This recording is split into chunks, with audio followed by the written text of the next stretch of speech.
Sports Talk, we talk Munster here, live at AT&T Field, home of the Lookouts, and it's Tennessee baseball night, though. Actually, their fall World Series, so it'll be essentially an orange and white game, and it'll be a first pitch at 6 o'clock. Gates are going to open at 5, and a crowd forming here. Not for Cowboy Joe, sorry, Joe. Coach Tony Vitello joins us, and appreciate you stopping by here, and welcome back to Chattanooga. Thank you. It seems like it was yesterday, but everything seems like that right now. Ever since things wrapped up for us or for that parade, it's been a whirlwind, but it's always great to be here. And like I said, it feels like yesterday I was here watching SEMO and getting to interact with some people that helped us win that national championship. So glad to be back. So you, we mentioned with Kirby just a minute ago. It has to be like this crazy whirlwind, really probably since the start of the season, but certainly since Omaha. I mean, you've been going and going and going. Yeah, there's been little blips on the radar screen where it's almost nightmarish, like you kind of have a panic attack, like did this really happen, or what if I would have screwed this up or that up? And then there's other moments like going out on the field when we played Alabama with the entire team. First time the whole group was back together since the parade, and hearing 105,000 go ballistic. The guys got to pretend they were football players. Yeah. When we had you on about 3 weeks after you had won it, you had said you hadn't had time. And I imagine just with putting together a new team, everything like that, you really haven't had time to savor. Or have you? No, we haven't. I mean, recruiting is a whole different ball game right now. The rules have changed. The interest level in our program has changed. What kids want to hear in order to commit has changed. So we're just trying to keep up and continue making progress is probably the best way to say it from our perspective. But also you got to keep up with the competition. And regardless if you won or not, there's about 4 other teams in our league that can also say they just won a national championship. We're going to put it into relative terms. So it doesn't stop until you get to a holiday where, you know, fortunately for us, Thanksgiving, a lot of football coaches and basketball coaches are working like crazy, but that's a holiday right around the corner where baseball people, for the most part, can take a deep breath. So you mentioned about what kids want. If it's a transfer portal thing, is it just all about NIL? Not necessarily. I mean, and we've tried to kind of put that as the caboose of the train. Sometimes that gets sped up, for lack of a better way to talk about it. But it also goes for recruits in high school now. They stalled out recruiting, so the juniors were to initiate the recruiting process this year. They didn't grandfather anybody in, so we had actually had some guys in that class. But getting back to my point, August 1st rolled around and it was no time to celebrate a championship. It was time to start a new recruiting class. And it's gone well, but it's also, it's the SEC. You're in the middle of battles, or you can call them wars, literally every day, especially when we got these home football games. We've been blessed with crowds and wins and just entertainment in general on our campus right now. It's certainly been a huge catalyst. I don't know how you've held on to this rocket ship called Tennessee Vols baseball, because it has been amazing, right? As you mentioned, just the more eyes on the program, and you have the changes in NIL and transfer portal and everything involved there. What about facilities? What is that when you're talking to kids? How important is facilities when they're looking at a program? I think right now everyone has plans in the works. So they all have drawings and they have this and the break ground. At least we have, you know, tractors and whatnot going around, but you can't really see it either. So I think when I first started coaching, because there is actual brick and mortar stuff going on, we would get a little bit more credit for it. But I think right now we don't have that awe-striking stadium that we're about to have, and they just put the steel up. You now have a vantage point of how big Lindsey Nelson Stadium is going to become. And then we all know, with all the Tennessee facilities, they're only as grand as the people that are filling them. So I think we're going to see a spike in interest, or kind of that wow factor when kids are on campus, when the thing is actually complete.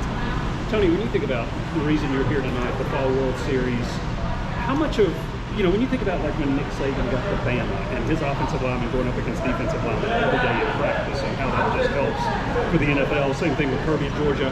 How much can these, I know you talked about how much these players benefit from playing in a league like the SEC, but how much has a Hunter Inslee benefited from, you know, facing Chase Burns and Drew Beam? I mean, you know, throughout their career, how much do these kids benefit from facing one another?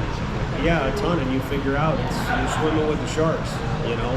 And it's a sink or swim deal, literally. And I think as you build up a little bit of scar tissue from some of the pounding or the beating you take or the losses you accumulate, like I said, you build up some scar tissue and it makes you tougher. And it also makes you a little more realistic of what success is in college as opposed to high school.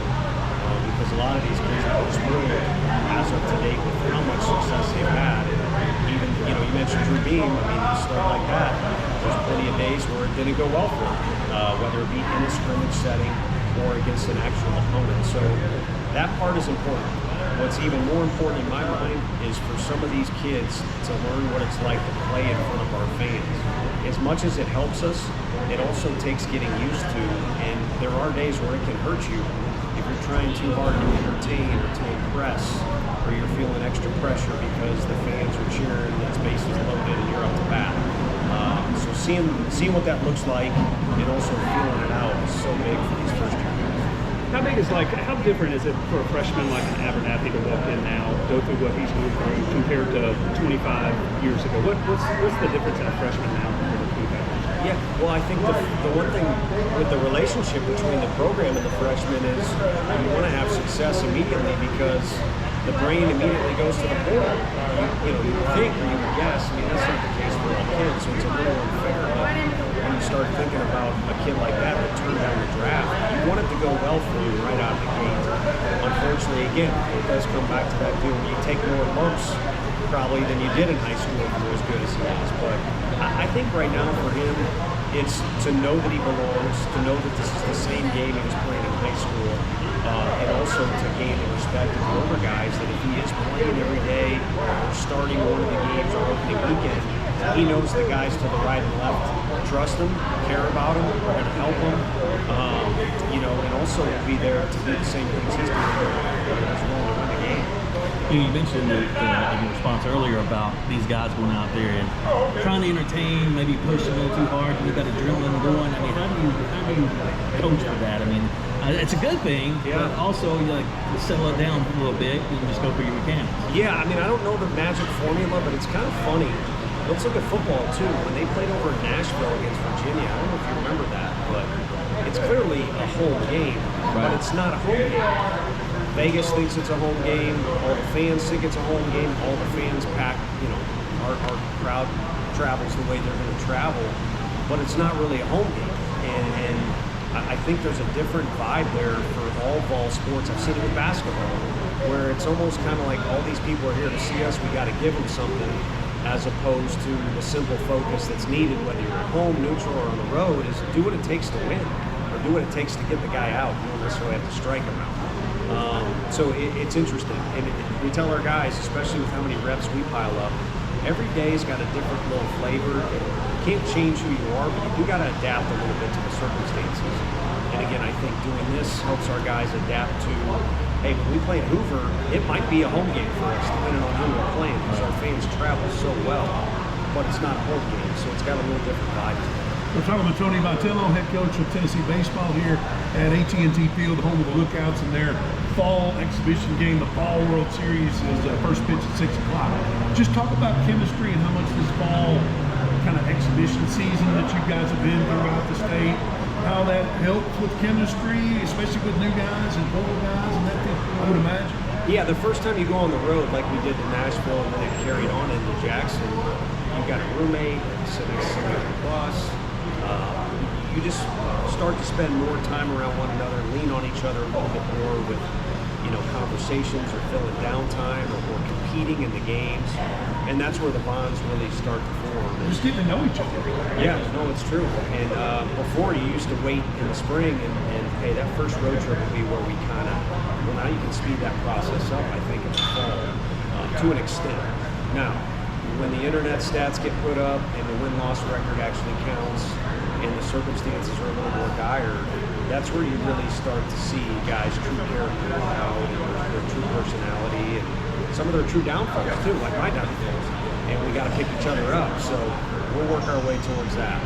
And I'm trying to eliminate some of those downfalls this year. Tony, I was wondering, just personally for you, like the last couple of months, how wild has it been with you being on the 2025 road? And I would imagine everybody you see still wants to congratulate you on the Yeah, it's gotten to the point where it's hard. it's been difficult in that sense.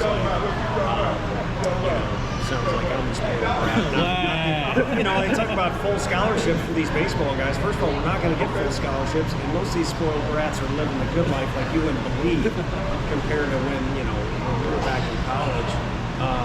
But no, I'm spoiled and very blessed, and have gotten more than I deserve, and it's interesting because I was not a good player.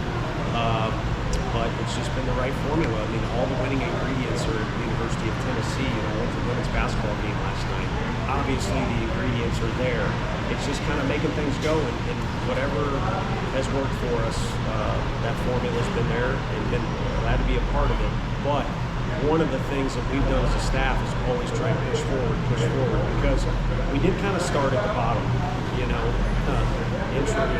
Play Drake's song if you want in the background, and that's what was going on every day in our heads, and it was a tension-filled first year, and then COVID gets ripped away from us, and we're bitter, and there's been this building up phase, and we want to stay true to our roots, and it's very difficult to do.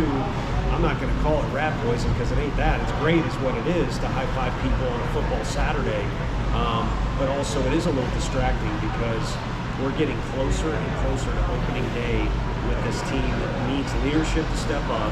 Coach has got to figure out who belongs where, and we don't need any distractions. Is any of that still surreal? Because I think I saw a photo. Did you have like Todd Duncan at the first pitch of your very first game? Yes. And you've seen the pictures in the background, and it's like family only, pretty much. I mean, so when you go back to that picture, and then you fast forward to Omaha, because I was in Omaha, it was incredible.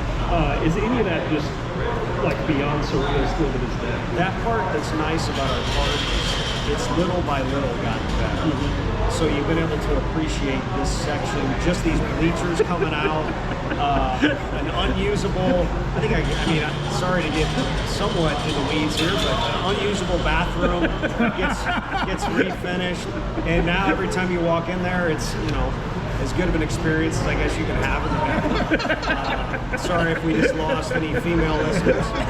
But No, I'm sure they're still listening. Okay. But yeah, you've been able to appreciate that. But then when you get punched in the face with a 60th win and there's a trophy and then there's a parade, it's almost like drinking from a fire hose. And I think, sorry to get now completely serious and flip from the bathroom discussion, is we've all had that deal where you bottle up an emotion, and a lot of times it's a negative one, and then finally it comes out, and it's either frustration or tears or whatever it might be. I think that's common for a lot of people, especially the coaches that are part of that team. When we get on the other side of this Fall World Series, I think there's going to be finally a chance to really relish and reflect on things, and then ramp it back up when the kids get back into school. So you mentioned other sports, volleyball, basketball. How awesome is it to be a part of what's going on at the University of Tennessee? I mean, it's really incredible. Yeah, and I'll tell you what, he's an absolute monster when it comes to the duties that he takes pride in.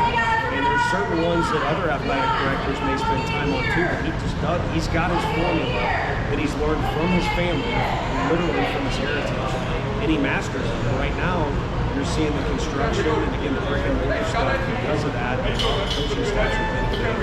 But it also starts with Dondi, our chancellor, who's just got incredible energy and lives by example every day around all of our other people who are supposed to be leaders. And then above that is Randy Boyd, who I think is literally crazy because the guy's got more energy than anyone I've ever been around. And it's all infectious. And so I think the coaches are following the lead of their leaders, but they're also living a blessed life based on the trickle-down effect of what's coming from all those things. Congrats on your catch there. I was in position. I had to fight for the ball a little bit. It wasn't the cleanest catch. Clearly, I did not play football. But at the end of the day, our outfielders, even if it's a bad route, we just want them to catch it. So yards after catch. Yeah, you had a lot. Yak is, I don't know that it's quite Steve Largent-esque for those that have been watching football for a while, but I think it's in the mold of that, and I'm just looking forward to, I was blessed to follow my lead blockers, and I'd like to follow up on it next week with another opportunity. One more thing on Mr. White. It's amazing he has time to do everything that he does when he's spending so much time at the gym. I mean, that's he looks like a Hulk out there. Yeah. Yeah, I mean, he was buff, but we were talking about the catch. I don't know why we would, I thought we were just going to be like it's Dwight Clark, right? Dwight Clark. Yeah. So that would be one. And then some, Randy Moss is probably in there. Right. But no, Danny is active all over campus, but more importantly, all over the state of Tennessee. And, he's kind of doing the same thing that we're doing today. And that was just kind of an original idea of we need to get out and get in front of these people that we want to recruit as our fans. And I think we're still doing that. I think our fan base is still increasing. But again, it's worked for us, so why not stay true to our roots? And we'd like to keep coming back here all the way until they build that new stadium and then help break that in a little bit. Oh, man. Yeah, we drove by today and they're starting to dig some dirt. So perfect. Really quick, does Tony Vitello have a favorite Tennessee uniform that y'all wear? The creams are pretty special. Whichever ones we win in, but I do think baseball is a tradition-rich sport, and I do like the creams. And we are getting a bunch of new uniforms this year. We have an opportunity to maybe get a cream one with a little different vibe to it. So it'll be interesting how that one's received compared to the other one, and which one's kind of the best. Coach, really appreciate the time, man. Continued success, and we really appreciate you stopping by and hanging out with us. Thank you, guys. I appreciate you as always. Thank you. Coach Tony Vitello.